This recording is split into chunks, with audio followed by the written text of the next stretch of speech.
Welcome to What's Up, Bolts? I'm Fernando Ramirez, and you know that cowboy hat wearing, sunglass donning, son of a gun is Dan and Dago, but he's not his usual cheerful self. Chargers are coming off a 31-28 loss to the Denver Broncos. It's not the loss that I think has a lot of people questioning what the hell did we just watch. It is the decision making. And we'll hear from Brandon Staley in a little bit, but it's a decision making on some of the players who were out there. Obviously, the big news: Mike Williams did get injured during the game in the second quarter by taking a screen pass, got hit in the back. He goes off. He goes into the medical tent. He's in the tent for a while. Then they cart him off the field, and it's not like a DK Metcalf situation. It's not a DK Metcalf situation. It looked pretty serious. And then CBS showed coming out of halftime, Mike Williams getting carted off. And when he was when he was trying to walk into the locker room, he had to get helped into the locker room. Couldn't get off the cart, for God's sake, Frau. Couldn't get off the cart. So that's something that Dan and Day, and I mean, I was with them as soon as Mike Williams went down. All I heard is no, God.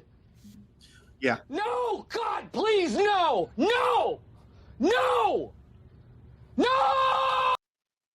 Just for the listener, that was me about 90% of the game, and it's not even worrying about what the scoreline was. I can confirm that was Dan and Dago during most of the game. He was just not happy with some of it, but I mean, let's get into it real quick. So Brandon Staley, Brandon Staley and the staff go through it. They let most of these guys play. I think Justin Herbert played until the fourth quarter. Other guys played until most of the defensive players played well into the fourth quarter. So it basically was almost a full game with them pulling guys in and out. Joey Bosa at one point got pulled out in the second quarter. Kenneth Murray left with a stinger. So basically you have Mike Williams and Kenneth Murray, who are the two known guys who sustained injuries in this game. So it's going to be interesting. And the Chargers obviously secured the 5th spot thanks to Cincinnati beating the Baltimore Ravens. Thank you, Cincy. So what does that mean? That basically means that the Chargers will play Jacksonville. It is unknown yet when they will play Jacksonville. I think it's supposed to come down sometime at halftime. I think it's at halftime of the Sunday night game. But it is supposed to be they'll either play Saturday, Sunday, or Monday night. So I mean, if you're, I guess, Dan, if you're a Chargers fan, are you kind of hoping it's Monday night to give Mike Williams basically the best possible resolution, or the best possible amount of days to rest? 100%. But like the funny part is this, Frau, right? Say the Chargers do get the Monday night game, then they're going to be like, well, we screw ourselves because then you have a short week because you play either Saturday or Sunday. But I mean, it is what it is at this point. You need, because the following week doesn't matter if you don't win the first game, right? And you need to be completely healthy. Have, in the immortal words of your favorite head coach, the best 53 men out there, Frau, and everything else. You have got to be ready to go. And, unfortunately, I don't know if we're going to get into this right now or later, but that didn't happen today. And we talked about it last week. Or no, we talked about it this week in the preview show. You did not want to get into a slugfest. You mentioned it, Frau. A slugfest with a team that has nothing to play for because they are the ones who are the most dangerous. So they're, especially because you saw it getting chippy out there. You saw late hits on Gerald Everett after he already dropped the pass and he got into a shut fest. Lindsley got up and got hit, extremely pissed. Herbert got hit late. A lot of guys were getting hit late, and it's like, well, I don't know if we're going to get into it. Like I said, I don't know if we're going to get into it now or not, but it's unnecessary. You don't need to expose your players for this. No, and that's why I said it, Dan. I'm like, you don't want to get into a slugfest with Denver. Denver's tough. I mean, I know that they were 4-12 going into this game, but they're a tough team. They are not. They're not one of those teams that's going to go into the night. Look at them. They challenged Kansas City the last few weeks. I know Nathaniel Hackett got fired, but they challenged Denver, and then they challenged Kansas City, and they challenged the Chargers on Sunday, and they took it to the Chargers. So honestly, and Brandon Staley said during the week, we want to go in good going into. We want to go into Jacksonville feeling good. You don't want to go lose the game against the Broncos and not play your guys, and then all this weird stuff happens, and then you don't go in with momentum going into the game against Jacksonville. well, I don't know if you hurt yourself going in this game because of you gave up a lot of plays on defense. It seemed like at some points, I don't know what you thought. I thought at some points, I'm not I gonna have a say whole monologue ready. You just let me know when it's my turn. I'm ready. I thought there was a little bit of lack of days ago. Like it was just like a little bit of just walking around. Like I'm not saying that the team didn't go 100%, but it just felt like at some points the team was kind of like not groggy. I don't know what I want to say, The but announcer said it. The announcer said it, and he had, for the most part, they were terrible, but they had a good point on this.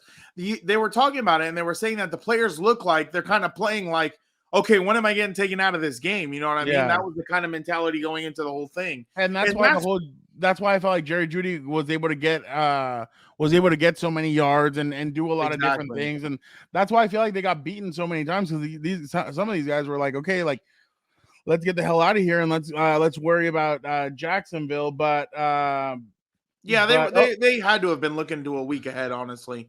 Like they know this game didn't mean much. It was all about keeping your head on a swivel and trying to get out of there.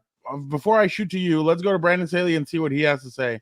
There you go. Let's go. We were trying to compete in the game, and we only have 48 guys on the team that are active for the game. And so we wanted to make sure that they went a good ways in this football game and competed at a high level. And then when we felt like it was right for them to get out of the game, then that's what we were going to do, slowly phase them out so that we get them ready for next week. Well, we only get 2 practice squad elevations for the game, and you have to put a team out there. And you can't decide when you're having to play a football game who isn't going to play and who is going to play and how you're going to subtract this. You got to go out there and play the football game, because this isn't the preseason where you have 90 guys to choose from. You only have 48 players to choose from. So you have to go out there. You have to field a football team. And so we did it the best we could. We wanted to play well in the game, and then we wanted to be safe for next week, and that's what we did. Yeah, it's definitely my decision.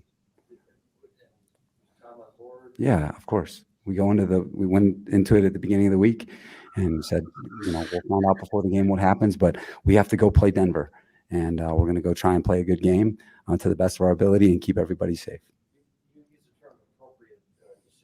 Mm-hmm.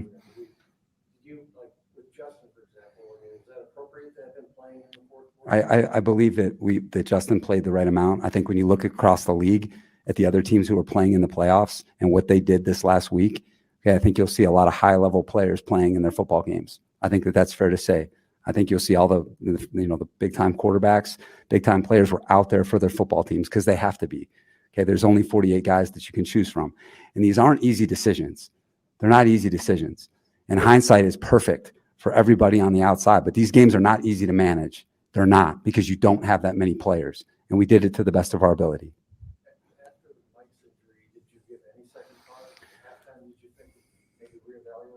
At halftime, we had our game plan for the second half, which was the same that it was going into the game, and I thought that we executed in the second half.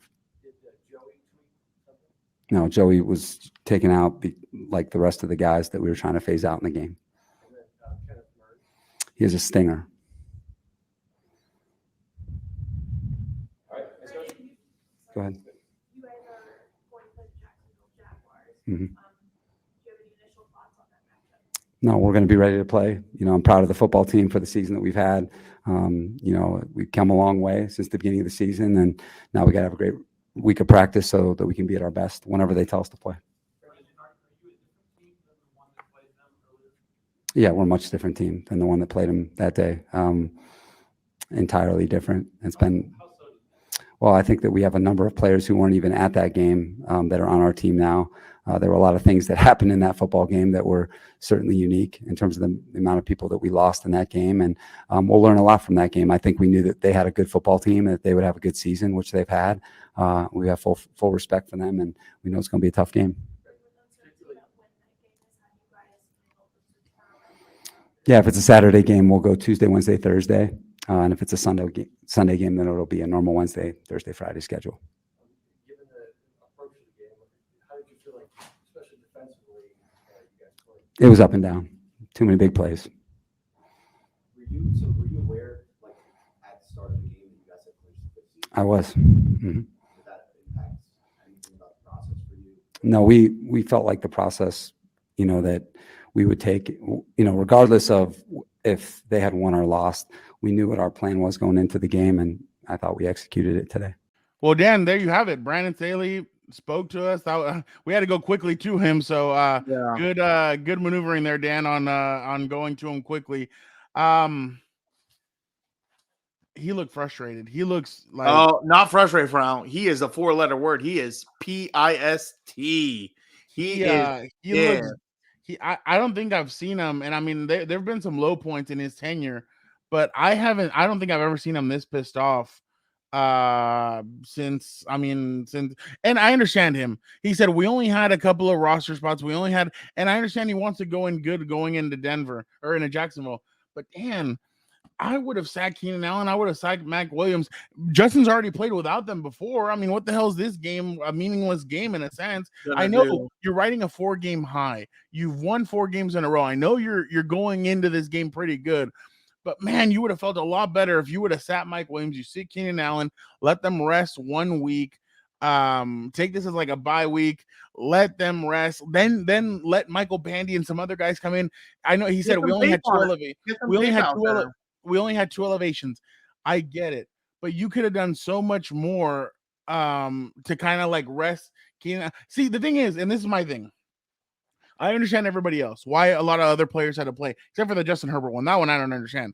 But Mike Williams and Keenan Allen have been hurt at crucial times in this season. That's why wouldn't you sit them if you know that both of them have been hurt at certain times in this season? Yep. You've missed Keenan Allen for almost 8 or 9 games. Mike Williams has been hurt 6 to 7 games. I can't remember what the number is, but man, you couldn't risk either one of them, and you did. You risked both of them, and now one of them is hurt. Keenan had a huge game, 8 receptions, 102 yards, 2 touchdowns. He's feeling good going into this postseason. But now Mike was feeling good because of the last few weeks, Mike was dominating, and now you kind of put a stop to that. And now Mike, instead of practicing this way, and we don't know the extension of the back injury. He could, for all intents and purposes, practice on Wednesday, Thursday, Friday, or Tuesday, Wednesday, Thursday, whatever it is. Yep. But right now, Mike Williams is now kind of regressed in a sense because now he's hurt again. So I don't know. I don't know. I'm going to go to you right now. But those two, I would not have ran the risk. Joey Bosa, I understood why you wanted him to play. He got a sack. I know he wasn't happy with that sack. And he had a huge pressure on Russell Wilson. I understand why he had to play to kind of get his game shape in. I even understand why Derwin James had to play. Derwin hadn't played in a while. He had come back against the Colts, got thrown out before halftime, and he hadn't really played the last 3 or 4 games. In the last month of December, he hasn't really played. So I understood why him. But Keenan Allen and Mike Williams, man, I did not understand. That one, I just do not understand why you let them play. Those two, I would have grabbed a gold case, put them in there and said, you sit on the side. Man, hell, I don't even know if I would have let them travel. I might have left them back in LA and let them, hey, chill out, relax, and get ready for next week. No, I'm just being, well, no, you bring them to Denver. But at the same time, I was secure the fear spot, there's no way I play them. 100%. But that is why you can tell our brothers frown because we are operating on the same wavelength. That's the same thing I was thinking. The only thing I'll add is what you were thinking was this. Oh, no. We suck again. Oh, no. You're coming in clutch with these sound bites. My God, in all of classic movie and TV shows and everything else. So shout out to you. But in all honesty, I completely agree with you. I think the same way what I would have done, and I mean, obviously, before everybody tries to hop in the comment sections and run me down, I understand I'm just a varsity O-line coach in a high school, this, that, and that. Okay, cool, got I'm it. a stooge with a laptop and exactly. I'm a stooge with a laptop and a microphone. Totally get it. There you go. Already insulted myself, so whatever you say, it doesn't matter. I'm already letting you know. This is a little warning label. But it's like my thing is this, right? Totally understand the logic of like, momentum, this and that, and that. You can only do so many roster moves. Totally get that. But in my mind, right, if I'm going into this game, the last game of the season that now I know is meaningless, I am going through my, in-season, mid-season, end-of-season report or whatever, and I'm looking who's missed games and who's killed us because they missed games. Corey Linsley is someone who I would not have played at all because that when you've had Clapp in there, no offense to Clapp, I mean he's in the league, I'm not. It has been disastrous having Clapp in there sometimes. It has been not to the same level. And I understand completely about momentum and everything else. You look good on about 2 drives, and then after that, you slow down offensive and defensively. It's like if you're going to have them play, at least make them play like a preseason game and then get them out of there. That way you go off on the high. You know what I mean? The W at the end of the day doesn't matter in that game. The other thing is this. I would have freaking, I don't understand, how many roster moves and all that stuff. I don't know how it works. I would have suited up Easton Stick and had him, do whatever instead of one of these guys suit up or whatever. I would have put Walmart employees in there over some of these guys just to protect them. Because I understand, like I said, the whole momentum thing, totally get it. But you have to get to next week healthy. That's the most important thing, is the team's health at this late in the stage. Denver's playing for nothing. So they can, talk about, I want the players to go off with the W, have a good time in the parking lot. That's cool. They don't give a rat's ass. That's fine. But it's like this organization is going to the playoffs for the first time since 2018. And it's like, you have to understand, you have to go in there as healthy as possible. Because what killed the Chargers in 2018 for out was injuries. Period. They had no linebackers left. Everybody gave Gus Bradley a lot of credit, and deservedly so. Gus Bradley deserved a lot of credit for his makeshift defense that he went into Baltimore with, but it was out of necessity. Yeah, and it shouldn't. It wasn't exactly. It wasn't a game plan thing. It was out of necessity, and that's my biggest thing. Is that this year, and just forewarning again. Everyone knows I'm a Brandon Staley guy. I've liked him. I think he has the right message and everything else. That doesn't mean I agree with everything that happens. You know what I mean? It's okay to disagree. But it's like that's my biggest problem is like, you've already had Justin Herbert again for out the whole rib issue. That was like week 2 or what was that? And obviously, look, I'm not in the building, so I don't understand how long it's lingered or if it's all right now or not. But I wouldn't risk him either. Like, you know what I mean? Like, for sure, those are 5 people right there I probably wouldn't play. Corey Linsley, Justin Herbert, Mike Williams, Keenan Allen, and I'm thinking of a 5th one. You know what? Your 5th one might be one of mine. I thought Austin Eckler, man, he took a beating today. Another one. Yeah, he had a fumble. He got hit 3 or 4 times. Yeah. Like, oh God, like, and he talked about it a lot. And he said it last week. My body right now does hurt and everything before going into the playoffs. So you're kind of like, well, crap, what's that going to look like against because Jacksonville's energized. You saw what happened. Yeah. I mean, and I know Jacksonville's going to be beat up too. They're going to be injured. The same way they didn't look too good offensively last week. Everybody. Well, yeah, but everybody's beat up right now. I get it. But you're Jacksonville's going to be tough. You're in Jacksonville. You saw the energy that their stadium had last Saturday for the game. They're going to bring it. Rayshawn Jenkins knows this team, knows the offense, knows the defense. Yeah. Well, no, he doesn't know. No, he doesn't know the defense. Yeah, I don't think he played Wednesday. No, he didn't. No, but he knows how Justin Herbert plays. He knows how some of these guys play. So, he was teammates. So, I mean, like the other thing is this. The other thing is this, right? From the standpoint of the head coach, you had heard so much noise this season, Frout, about his tenure and things like that. You quiet it down by, clinching a playoff spot. The win streak, the win streak and everything else. But now, you open the door a little bit because it's like the decision making. Exactly. And it's like I said, I have defended Brandon Staley on this program, so let the receipts show. But it's like that's the only thing that just doesn't sit. It doesn't sit right with me. And I understand, like I said, I'm a stooge with a laptop and a microphone. It doesn't matter what sits right with me and what doesn't. But the health of the team at this point late in the year, that would have been my number one optimal goal. Hell, I'll put Easton Stick at freaking X receiver or whatever you want. Just have him run fades the whole time, just to save a roster spot for Mike or one of them to not play. Like Keenan played towards the end of the game in the fourth quarter. Like, why? Yeah, that was. But I mean, they only had 3 receivers. But the problem is they only have 3. And I get it. You would have put it in a tight end or something else. I put in a freaking DB to run receiver routes over some of these people. But, okay, but another thing is too. Okay, maybe we're being too. Okay, I might have let them play a quarter, like you said, preseason. Yeah, exactly. Preseason football. After that touchdown of Gerald Everett, I would have pulled them because after that, they look good. They look good. After that touchdown of Gerald Everett, it was a fumble by Austin Eckler, and then on the next drive, that's when Mike Williams got hurt. So I definitely would have. I would have pulled them by then. By then, you were at 2 minutes left in the game.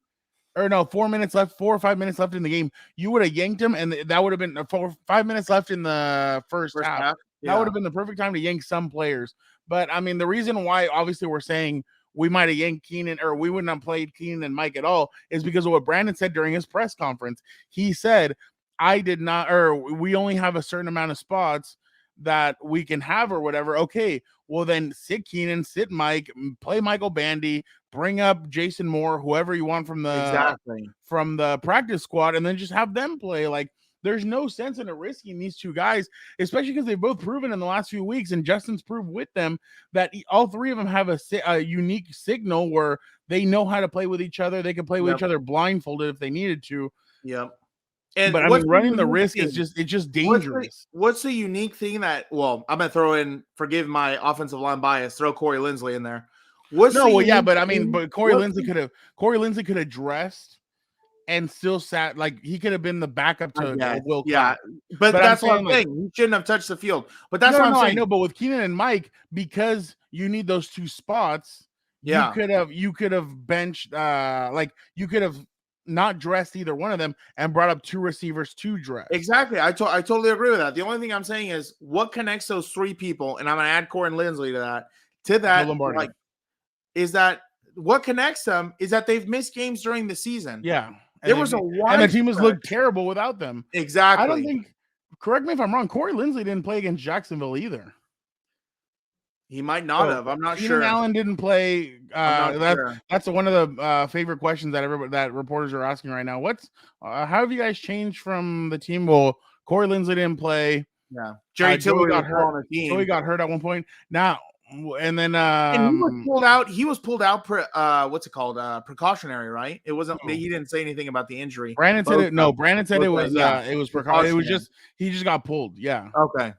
Thank God. I mean, you had kind of seen enough from him. I mean, you have seen in one of those. I mean, Khalil Mack still played too long for my case also, and some of these guys, it's like, dude, come on, put bag boys out there, dress up some of the coaches, let them go take a beating out there over the players, you know. No, I completely understand. But I mean, it's just one of those things where it's like there's so many questions, not enough answers. I feel like you won't get them. I feel like in what's it called in Batman Forever. You asked too many questions. Too many questions. Exactly.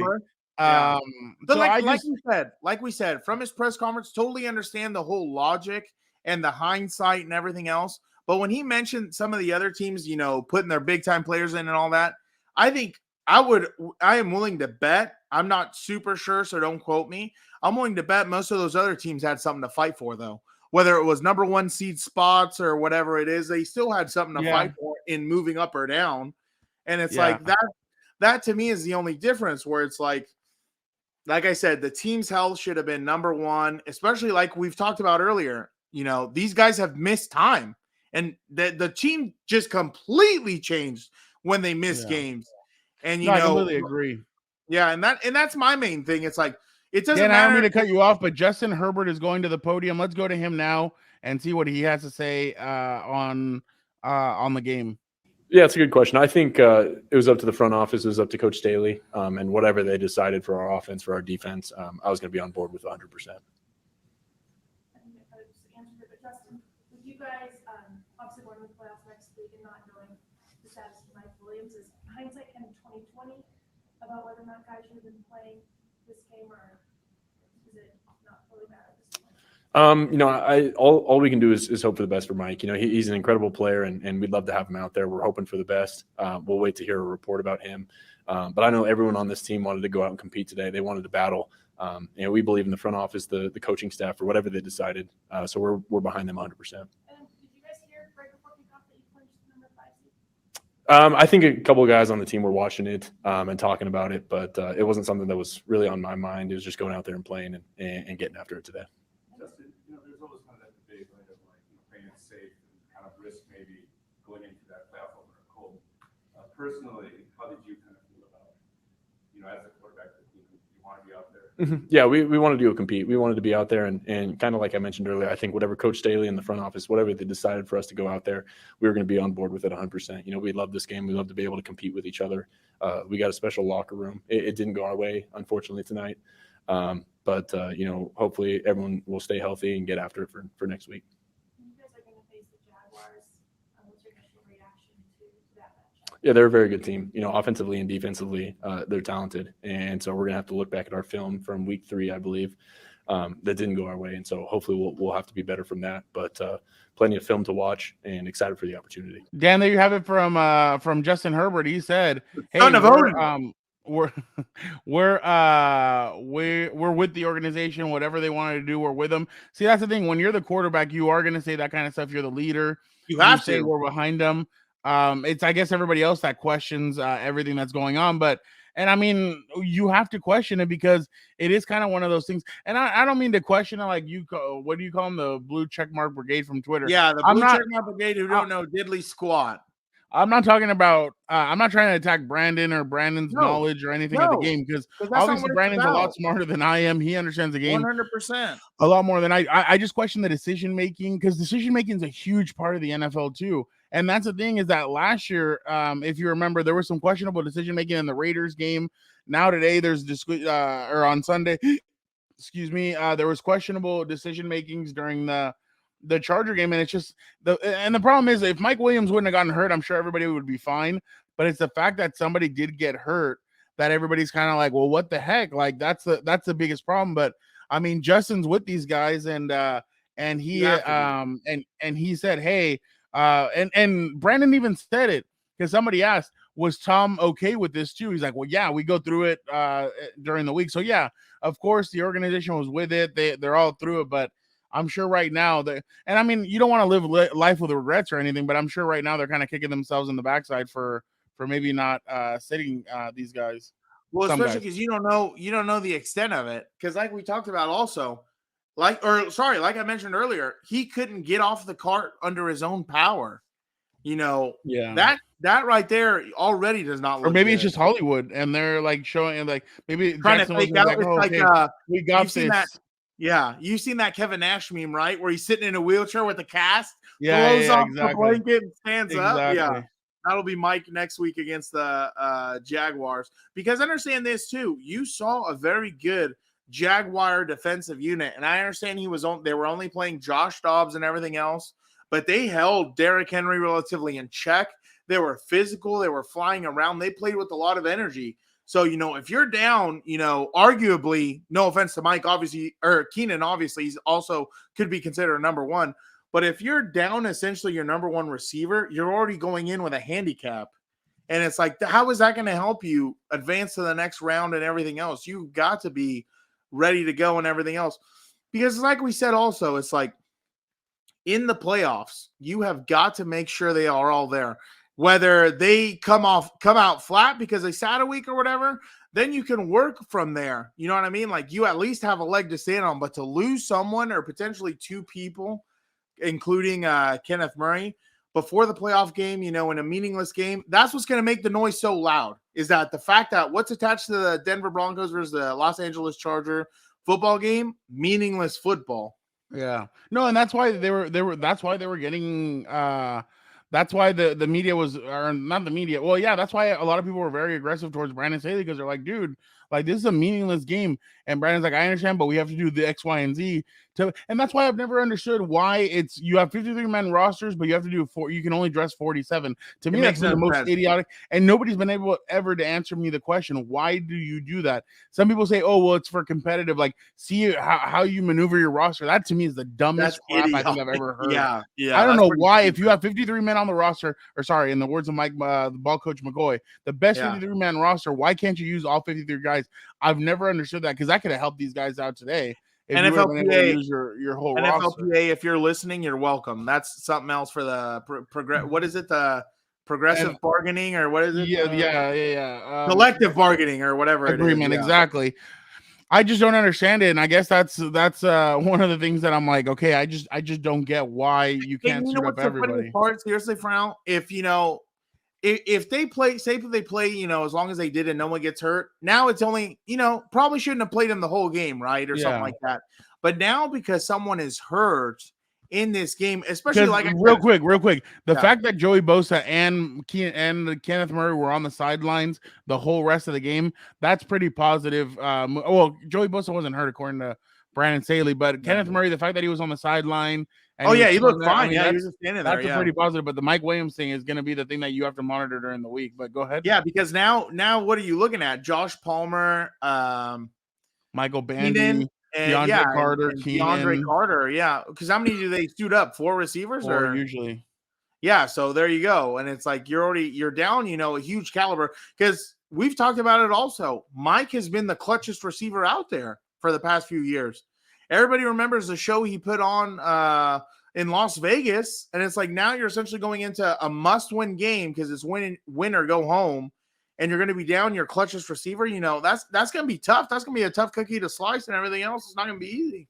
Yeah, I completely agree. Especially because like Mike does a lot of the dirty work that we used to like wonder, can he do it? Now he does a lot of the dirty work, and you're like, oh wow, okay, he can. But like you mentioned, ugly Russell Wilson was 13-24 for 283 and 3 touchdowns, 1 interception. He was sacked only twice. He had wide 283. Well, Jerry Jeudy had 5 receptions for 154 yards. He averaged 30.8 a catch. So Yeah, it wasn't a good look for the defense. and that's the other Latavius thing. Murray, 15 carries, 103 yards, 1 touchdown. Yeah, and that's the other thing. Like during that 4-game win streak, right? You had the mystique, right? They were like, oh, the Chargers defense, slows down. Hold on. 1 week they slow down Derrick Henry. I think the next week they slowed down somebody else. But of course, my mind is failing me right now. But they essentially had a few tough opponents coming up with key playmakers, and they slowed them down.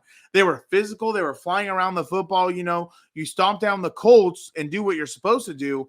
And now everybody's talking about, oh, the Chargers defense looking, they're starting to come up because before it was the Chargers defense gives up so many yards and points and this and that and that. And they had kind of quieted that down also. But now it's like you have the starters out there against this Denver team playing for nothing. And they're giving up yards. They're giving up points. They look the same. They looked, in the earlier weeks of the season. And it's like now you lost that kind of mystique. And now it's going to be a lot harder, to go into this game, because they're not going to be as nervous about that defense because they're going to look at the Denver tape, whether you like it or not, whether you could say, oh, they didn't care this and that. They're going to look at that Denver tape because you saw a lot of, missed assignments, people slipping on the ground and other things like that. And that's all it takes to lose playoff games. Just, lack of discipline, lack of focus and anything else. Because it's all about mindset. It's who's going to be the one who, cinches up his belt and says, let's go to freaking battle, dude.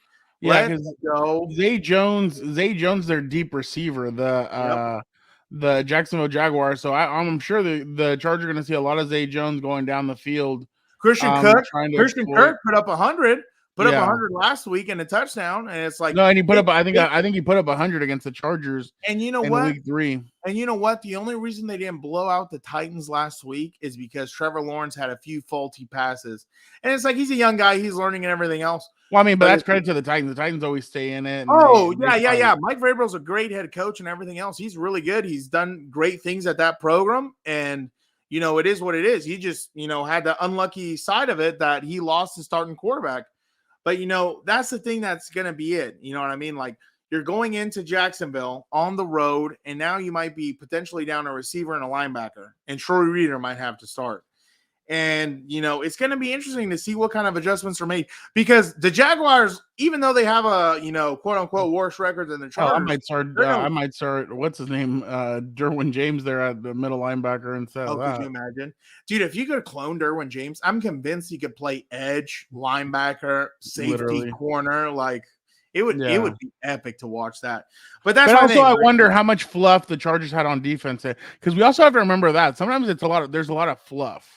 So I wonder if kind of playing prevent, not really doing anything. I wonder if the Chargers had a lot of fluff today and just decided not a lot of fluff, but some plays because there were some plays where they came up really well, and then some other plays where they're like, So I mean, we'll see with that. But it's like, what's Brandon Staley always saying in this 4-game win streak? We had a good roof on the defense or whatever, and it's like today it was completely gone. There was no roof at all. It was, basically made of hay, like if it was 14th century Scotland and not Mel Gibson. What's his name? William Wallace is out here riding around in the rain, dude. Like they were blowing through that the whole time. And it's like, Now you're going to have to correct those things as soon as you can, because there's no room for error right now in playoff time. And it's like you talked about last week. This is not only Justin Herbert's first time going to the playoffs, but it's also Brandon Staley's. And every decision you make from here on out is going to be crucial and critical, because that's the way it is when it comes to playoff football. No, you're right, and that's going to be the problem. The thing is, too, Brandon's never been in the playoffs, so it's going to be. And some of his coaching staff also. I don't know how many have really been deep into the playoffs. So, well, I mean, Joe Lombardi has before with the Well, he was there when they won the Super Bowl, I think, right? Huh? He was there when they won the Super Bowl. No, I don't think so. Let me look, but go ahead. Either way, and you know what? This is the thing I'm forgetting about, Frown, that I just remembered now that you mentioned about some of these other coaches in playoff. He's facing a Super Bowl winning head coach. Yeah, Super Bowl winning head coach with experience. Oh, you're right. He was the quarterback's coach when they won the Super Bowl. That's what I figured, because I think that's probably right after is when he went to Detroit. No, he went to Detroit. No, he went they won the Super Bowl in like 2009 or 9, yeah. Yeah, and he didn't go to Detroit till 14. Oh, okay. Well, either way, he is facing a Super Bowl winning head coach. And not only this is the thing that I don't think Doug Peterson gets enough credit for. He won the Super Bowl with his backup quarterback. That takes an awful lot of skill to manage and make sure, that the moment isn't too bright for him, that he's focused and ready to go. And that's going to be the biggest challenge is now, because we already saw this season, he faced him, Super Bowl winning head coach, Andy Reid twice, Super Bowl winning head coach. And I think there was a third one. And he lost those. Oh, Pete Carroll and the Seahawks. And he lost those meetings. And it's that's going to be very interesting to see the cat and mouse game, how that goes, because right now, just like the Chargers were playing well before this game, the Jaguars were also playing well because they were on a pretty good streak for a while. So it's definitely going to be a clash of titans, a clash of wills, and it's all about who's too stubborn to die that's going to make it to the next round. Yeah, so I mean, I don't know what's going to happen, but it'll be interesting to see when the Chargers are going to play. Obviously, not a good look for them coming off that loss to the Broncos. A lot of question marks, a lot of it felt like some question marks had been already answered, and now it feels like a new set of questions have come out about Mike Williams, about the defense, about the offense. So now, can the Chargers answer them again? We'll see. They're heading to Jacksonville. They lost to the Broncos 31-28. Now they'll head to Jacksonville to play the Jaguars in the wild card round. It'll be interesting. Justin Herbert versus Trevor Lawrence. Justin Herbert against the Broncos. Actually, not a bad day for him. He went 25-37, 273, 2 touchdowns, was only sacked once. So not a bad outing by the Chargers quarterback. He spread the ball around as much as he could and did as much as he could. But now it's going to be interesting. That was the other thing. You know what? My bad. Sorry to cut you off. That was the other thing when you talk about spreading the ball around. There was too many drops today for a playoff contending football team or playoff. Yeah, I think the Chargers are top 3 in the NFL in drop passes. Imagine that. Imagine that. And what happens with drops? Lack of concentration half of the day. Gerald Everett in one of those had it looked like it was going to be an easy first down. Same with DeAndre Carter. Same with DeAndre Carter. Hit him right in the hands and boom. Yeah. And that's the thing. You can't have this because, again, when we talk about momentum and everything else, you have to play clean football to maintain momentum. You can't start being sloppy because, it's the last game of the season or whatever you want. Yeah, especially because in the playoffs, sloppiness is what loses you games. So you'll see it. Yeah. Just look no further than some of these Super Bowls. It always comes down to who makes mistakes. Yeah. No. So obviously the Chargers are going into the playoffs for the first time since 2018. We'll see how they do going into this. Don't forget to follow me on Twitter at RealFRamirez. I'll be having everything for you guys. All the best updates. Appreciate it. We'll see. I'll let you guys know how Mike Williams is doing during the week. If there's any other injuries. Also, is Rashawn Slater coming back this week? I know there's been a lot of noise as of late of Rashawn Slater possibly being back. We'll find out all about that this week before the Chargers take on the Jaguars. Just real quick before we head out of here. Obviously, like we told you guys last week, we're always down to shout out people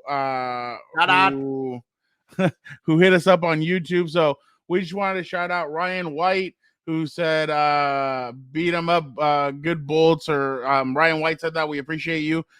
Jeffrey Zambrano, he said, "What's up, Fernando and Dan? I'm listening from Yuma, Arizona. Love your guys' podcast. Hype for the postseason. Bolt up, baby." We appreciate you, Jeffrey, listening Shout to out us to from you. Yuma. Because I love Pretty cool. 310 to Yuma. That's one of my favorite movies. Christian Bale and Russell Crowe. Shout out to you. There you go. Noemi Galvez, she says, "What's up, compas? You guys are so much fun to listen to. Saludos de Orange County, California." Hey, thank you for the shout out. We love Orange County. A lot of good good food up there. Good times with that stooge, our favorite stooge up there. Yeah, a lot of good times. Yeah, but obviously there's a good it's funny, we're both from San Diego, obviously, and we think the Mexican food down here is untouchable. Nobody can beat it. But there's a place up there called Cali Tacos in Orange County that it's pretty damn good, and it rivals some of the stuff that happens down here. Yeah. So for sure, definitely appreciate the love. And then Pablo Hernandez, yes sir, spreading the good vibes. We appreciate you guys so much. Obviously, like we said, if you guys have any comments, questions, anything, we will shout you guys out. We appreciate you guys for listening. If you guys have any questions, we'll answer them in this week's episode. And you never know, obviously coming up this week, you never know who could potentially stop by on Compas on the Beat. So so definitely be on the lookout for that, or on the Compas on the Beat on What's Up Bolts. But be on the lookout for that. Guys, don't forget, Compas on the Beat this week will happen. We will wrap up week 18. We'll wrap up the whole season, and we'll have some pretty cool things. Who was right, who was wrong on some of our predictions of who's going to the playoffs. We'll have a lot of Call me Nostradamus, Frau. There, he had Dan had a pretty big one that we were all laughing at in the group chat. You better throw it up on the shorts, I'll tell you that. So don't forget to check that out. Don't forget to check out House of Horns. Obviously, the Ram season's coming down to an end. Gilbert will have everything from the locker room and everything else. How the players are feeling going into this offseason. Is Sean McVay leaving? That's the big rumor going around, that Sean McVay may be leaving. Gilbert will have, and Vic the producer will have all that for you guys on House of Horns.